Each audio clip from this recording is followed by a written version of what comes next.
servi di Roma fuori, senza dubbi né ripensamenti.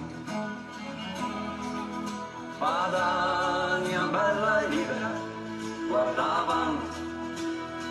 La Padania, parola scomparsa dalla scena politica italiana, torna protagonista del raduno organizzato in campo San Giacomo d'Allorio dai movimenti autonomisti e indipendentisti per rivendicare le ragioni del Nord. Noi non siamo cambiati, noi siamo sempre quelli, sono cambiati quelli che ci circondano, hanno preso una deriva nazionalista, noi siamo veneti, noi siamo per il Veneto libero e riprendiamo il discorso dove era stato interrotto. L'iconografia è quella della vecchia Lega di Bossi, ormai da tempo mandata in pensione da Matteo Salvini.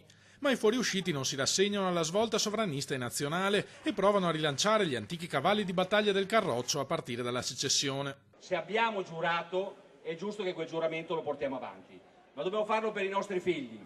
Ci hanno detto, ma non domani, non dopodomani, ma chi se ne frega.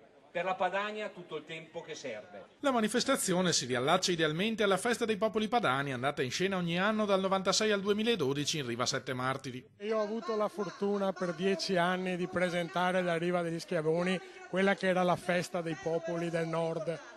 Ora che il progetto è stato abbandonato, era il momento per quelli che ci avevano tanto creduto come noi, come tutta la gente che è qui, ripartire, perché la questione settentrionale non è stata risolta.